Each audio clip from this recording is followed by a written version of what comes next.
El domingo 12 de febrero de 2023, un policía se encontraba patrullando el Parque Industrial de Plotier, en la ciudad de Neuquén, en la Patagonia, Argentina. Eran aproximadamente las 5 de la mañana, y el efectivo realizaba un recorrido en una zona descampada, pero lo que comenzó como una tarea de rutina, terminó en un terrible hallazgo. El cuerpo había sido cortado en 3 partes, mientras que el torso y las piernas estaban al aire libre.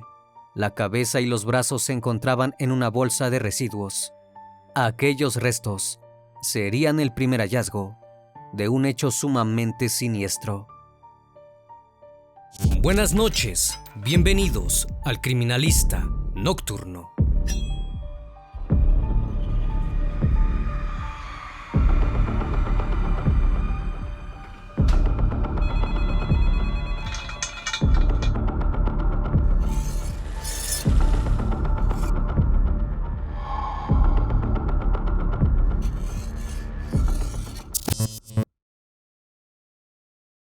Antes de comenzar con el caso, les recuerdo que pueden escuchar los episodios en cualquier plataforma de streaming de audio de su preferencia.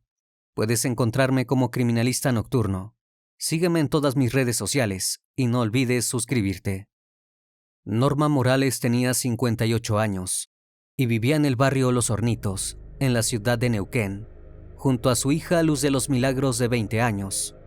El viernes 10 de febrero, había sido el último día en que su novio y las amigas de Luz habían tenido noticias sobre ella, pero las alarmas se encendieron al día siguiente, cuando la joven no se presentó a trabajar. El domingo, los vecinos de Los Hornitos, quienes ya habían comenzado a notar la ausencia de ambas mujeres, se comunicaron con Lorena Bustos, hermana de Luz e hija de Norma, y la alertaron de la situación. Aproximadamente a las 21 horas, Lorena se acercó hasta la casa de Los Hornitos, junto con personal policial. Estaba preocupada, porque ni su madre ni su hermana atendían el teléfono. Al llegar al lugar, la policía golpeó la puerta de la vivienda. Atendió Jorge Antonio Lagos, la expareja de Norma, quien le dijo a los efectivos que ni ella ni Luz se encontraban en la casa, que se habían ido a un velorio. Más allá de la respuesta, los vecinos del barrio estaban reunidos en la vereda y exigían saber del paradero de las mujeres. Además, Lorena ya había realizado la denuncia, por lo que los policías debían entrar a registrar el lugar. Acorralado por la situación, el hombre corrió para escapar, pero fue detenido a pocos metros. Mientras Lagos era aprehendido, otros oficiales entraron a la casa junto a Lorena y una vecina. Apenas ingresaron al lugar, sintieron un olor nauseabundo que provenía de una de las habitaciones. La vecina acompañó a los oficiales hasta allí y vio una escena que jamás olvidará. Sobre la cama estaba el cuerpo de Luz, quien había sufrido una terrible agresión. Según su testimonio, la joven se encontraba en posición fetal y con muchas heridas de arma blanca. Además, agregó que en todo el lugar había mucha sangre, en la cama, en el piso y en las paredes, no solo de la habitación, también en otras partes de la casa y hasta en el patio. Frente al hallazgo del cuerpo, familiares y vecinos continuaron preguntando por Norma, pero pronto empezaron a atar cabos. Por la mañana de ese mismo día, un policía había denunciado el hallazgo del cuerpo desmembrado de una mujer en el barrio Parque Industrial de Plotier, una ciudad vecina. Rápidamente los investigadores confirmaron que ambas mujeres eran madre e hija. Aquel fin de semana, Norma Morales y Luz de los Milagros Prieto se habían convertido en víctimas de un terrible hecho. Las amigas y compañeras de trabajo de Luz la describieron como una joven amorosa. Hacía 2 años había egresado de la escuela secundaria y estaba trabajando en atención al público en un mercado. Si bien soñaba con independizarse, aún no lo había hecho, por lo que continuaba viviendo con su mamá, Norma. Si bien ambas tenían buena relación, era usual que Luz se fuera a dormir a la casa de alguna amiga, ya que la atormentaba el noviazgo que su mamá tenía con Lagos. Norma había intentado terminar el vínculo en reiteradas oportunidades, pero el hombre siempre insistía en continuar. La violencia en esa pareja no solo la percibía Norma y Luz, Tanto familiares como vecinos sabían que el hombre abusaba emocionalmente de la mujer y las peleas eran algo cotidiano para ellos. En noviembre de 2022, después de 3 años de una relación con constantes idas y vueltas, Norma logró dejarlo, pero el hombre nunca aceptó la ruptura. Comenzó a perseguirla y a hostigarla. La llamaba, la seguía y se presentaba continuamente en la puerta de su casa, siempre insistiendo con volver. Jorge, además, se victimizaba, excusándose con que su comportamiento se debía a que tenía problemas con el consumo de alcohol. Pero esto no era el único recurso que utilizaba para manipular a Norma. En el último tiempo, argumentó estar en una mala situación económica, por lo que no tenía lugar donde dormir. Finalmente, y luego de una constante insistencia, Jorge logró conmoverla, por lo que cuando Norma y Luz se fueron de vacaciones, la mujer le permitió a su expareja quedarse en la casa por el tiempo en que estuvieran de viaje. Sin embargo, cuando volvieron de vacaciones, él no quiso irse. Tan solo 2 días después, los restos de ambas mujeres fueron hallados. Más allá de que Jorge Antonio Lagos hubiera intentado fugarse y se encontrara en el mismo domicilio donde estaba el cuerpo de Luz, los investigadores apuntaron contra él, también por el relato de amigos y familiares de las víctimas. Aunque Norma no había hecho una denuncia judicial contra él, sus allegados dieron cuenta de la relación violenta entre ambos. Había demasiados elementos para que Lagos se convirtiera en el principal sospechoso. Apenas fue detenido, el hombre no brindó ninguna declaración, no trató de explicar lo que había sucedido. Mientras tanto, fue imputado por el feminicidio de ambas mujeres. En paralelo, la defensa del acusado pidió que Lagos fuera internado por su cuadro de alcoholismo extremo, aunque el pedido no surtió efecto, y el juez además le fijó una prisión preventiva. Había un sospechoso tras las rejas, y el proceso judicial ya estaba iniciado, pero aún faltaba dar un paso para poder apresar definitivamente a Lagos. Era necesario reconstruir el sangriento crimen y tener pruebas materiales que lo incriminaran. El principal elemento para sostener la acusación contra Lagos fueron las necropsias. Los resultados revelaron espeluznantes detalles del crimen. En el caso de Luz, se hallaron golpes en todo el cuerpo, principalmente hematomas en el rostro y en el cuello, además cortes en sus manos y antebrazos. La joven sufrió 2 puñaladas mortales. Una entró por el tórax y salió por la espalda, movimiento que le atravesó el esternón y le hirió el corazón. La otra puñalada fue en la zona abdominal, la cual le lesionó varios órganos y le provocó una hemorragia masiva. El examen forense remarcó la fuerza que el victimario utilizó para apuñalar a la hija de la mujer que supuestamente amaba. Pero eso no fue todo. En el cuerpo de la mujer también se hallaron restos de semen y lesiones compatibles con un ataque íntimo. Respecto a Norma, la necropsia señaló que se encontraron por lo menos 50 lesiones cortantes y punzocortantes en torso, rostro y antebrazos. Además, tenía golpes contundentes en esos mismos lugares. De esas lesiones, 4 puñaladas habrían sido las que causaron su deceso, ya que le produjeron una lesión cardíaca que terminó en un shock hemorrágico, es decir, perdió mucha sangre en muy poco tiempo. Aunque en su cuerpo también hallaron restos de semen, no había marcas de haber sufrido un abuso. A partir del examen forense, pericias en el lugar de los hechos y hallazgo, y el testimonio de algunos vecinos, los investigadores hicieron una reconstrucción de los hechos, los cuales habrían comenzado la madrugada del sábado. Lagos ingresó a la habitación de Luz y la golpeó en la cabeza para poder abusar de ella.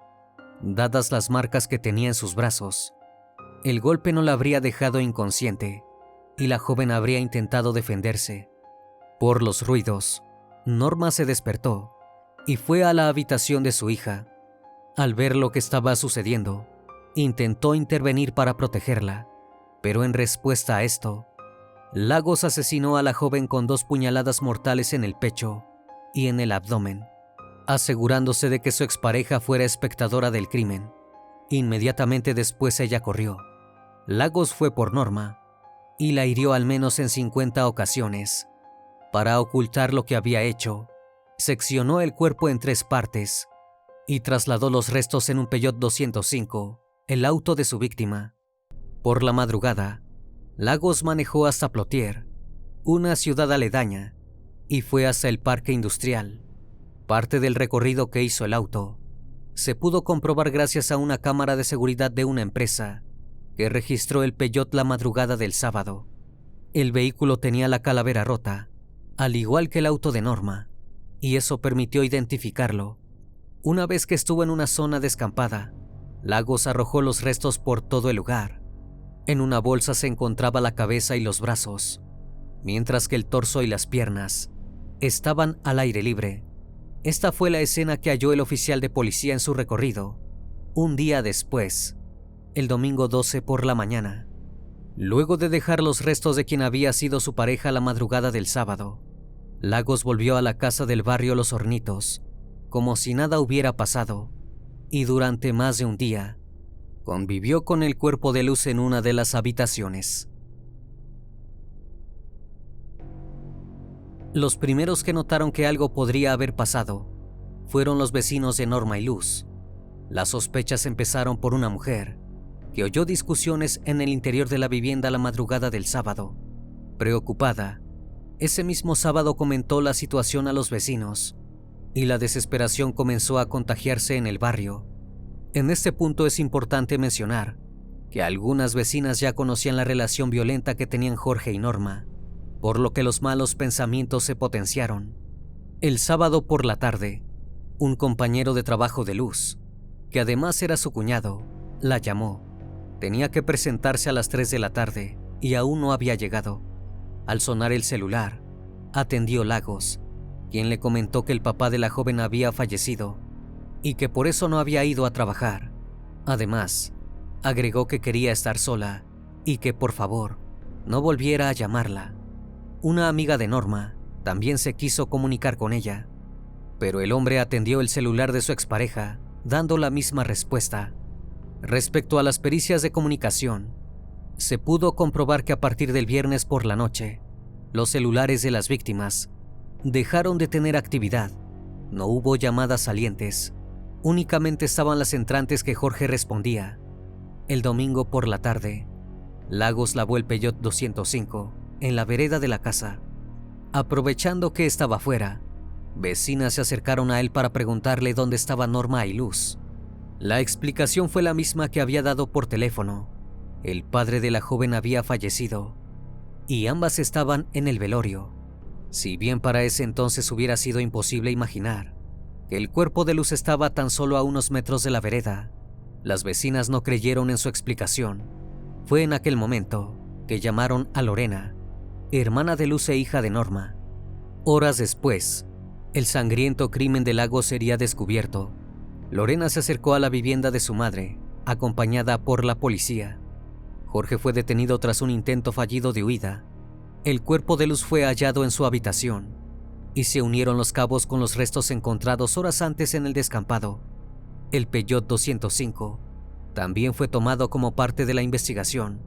Si bien el vehículo había sido limpiado, los investigadores descubrieron que en su interior había manchas de sangre, así como en la parte trasera y en la cajuela. Además, allí se encontraron 2 cuchillos de gran tamaño y un hacha, seguramente las armas homicidas. En pocas horas, el caso estuvo en boca de todos los habitantes de la provincia de Neuquén, por lo que los pedidos de justicia no tardaron en hacerse sentir. Tan solo 2 días después del crimen, miles de personas se reunieron en el centro de la capital neuquina para pedir justicia por el doble feminicidio. La marcha, en donde se escucharon consignas como Luz y Norma presentes, justicia, ni una menos, vivas nos queremos, tuvo una extensión de 5 cuadras y recorrió diferentes puntos de la ciudad hasta culminar en la Casa de Gobierno. Además de pedir justicia por ambas mujeres, en la movilización se reclamó por la creación de políticas públicas para la prevención de la violencia de género. Era conocido el hecho de que Norma había intentado cortar su relación en reiteradas ocasiones, Pero ella no había sido la única. Luego de que trascendiera la detención de Jorge Antonio Lagos, se supo que el hombre ya había sido denunciado por violencia de género contra otra mujer y que tenía órdenes de restricción en su contra. ¿Qué habría pasado si la justicia y el gobierno provincial hubieran intervenido a tiempo? Los decesos de Norma y Luz podrían haberse evitado. Por los antecedentes de Lagos, no solo el doble feminicidio era previsible, sino que también el lugar de los hechos y las pruebas recabadas fueron tan evidentes que en tan solo unas horas fue posible señalar a un responsable. Sin embargo, aún quedaba atravesar el proceso judicial. ¿La justicia argentina estaría a la altura? El martes 8 de agosto de 2023 comenzó el juicio contra Jorge Antonio Lagos. En aquella oportunidad, el equipo de fiscales iba a requerir la elevación del caso a un juicio por jurados, pero esto no sucedió. En medio de la jornada, el abogado de Lagos avisó que su defendido quería tomar la palabra en ese preciso momento. Fue entonces cuando el principal sospechoso habló. Aceptó la responsabilidad del deceso de Luz y Norma. Su declaración hizo que el caso no se eleve a un juicio por jurado y dio comienzo a un proceso abreviado. 3 días después, el 11 de agosto de 2023, Lagos recibió la pena máxima por los delitos de homicidio triplemente agravado por ensañamiento, criminis causa y feminicidio, respecto de la joven, y homicidio cuádruplemente agravado por el vínculo, ensañamiento, criminis causa y feminicidio, por quien había sido su pareja. Es decir, el hombre fue condenado a cadena perpetua por los crímenes de Norma y Luz. Igualmente, aún quedaba camino por recorrer. Pero si ya había pena, ¿por qué aún quedaban instancias judiciales? Porque aunque Jorge se había hecho responsable del asesinato de ambas mujeres, en la misma declaración negó haber abusado íntimamente de Luz, aunque las evidencias recabadas en la investigación daban cuenta de otra cosa. En el cuerpo de la joven se habían encontrado lesiones compatibles con una agresión íntima y restos de ADN, por lo que el fiscal solicitó que Lagos fuera juzgado por un tribunal colegiado por el abuso. El juicio por este hecho se desarrolló en mayo de 2024 y duró 2 días. Durante las jornadas declararon varios testigos, quienes dieron cuenta de las lesiones de abuso que se hallaron en el cuerpo de la joven en la necropsia, y también la presencia de ADN del imputado. Posteriormente, un tribunal integrado por 3 jueces analizó todas las evidencias y resolvió, por unanimidad, declarar responsable a Lagos como autor del delito de abuso íntimo con acceso carnal. Si bien esta condena no hizo que la pena variara, la fiscalía aclaró que había avanzado en la acusación para que el imputado se responsabilizara por sus actos. Más allá de que ya estaba asegurada su prisión, el abuso es un hecho muy grave y no debía quedar impune. De esta manera, pasar por un juicio era visibilizar el accionar de Lagos ante toda la sociedad. No puede dejar de mencionarse que este doble feminicidio fue especialmente violento, hecho que se evidenció en nivel de agresión, tortura y crueldad presentes en los cuerpos de ambas víctimas. Frente a la negativa de Norma por continuar la relación, Lagos solo redobló su apuesta. Lejos de comprender la decisión, insistió en mantener el vínculo y acosó y hostigó a la mujer hasta que logró su cometido. No satisfecho con eso, abusó de la hija de su pareja y finalmente asesinó a ambas. La cosmovisión de Jorge era clara: o Norma estaba con él, o no iba a estar en este mundo. A pesar de los avances legislativos respecto a la violencia de género en Argentina, el accionar de este criminal revela que el sistema sigue siendo deficiente. Si bien la justicia estuvo a la altura en términos de condena, el doble feminicidio de Luz de los Milagros Prieto y Norma Morales son una dolorosa muestra de las fallas estructurales en la protección de las mujeres frente a la violencia de género. Una vez más, estimado público, agradezco su compañía. Gracias por acompañarme en esta nueva transmisión. Recuerden que pueden seguirme en redes sociales. Actualmente me encuentro en Facebook, Twitter, Instagram, TikTok y también en Spotify. Si el caso de hoy te pareció interesante e informativo, te pido me regales un like o un comentario sobre la transmisión de esta noche. Me despido de ustedes, no sin antes agradecerles su compañía, y recuerden, si aún no estás suscrito, te hago la cordial invitación a que lo hagas y formes parte de esa gran comunidad. Esto es El Criminalista Nocturno. Hasta la próxima emisión. Buenas noches.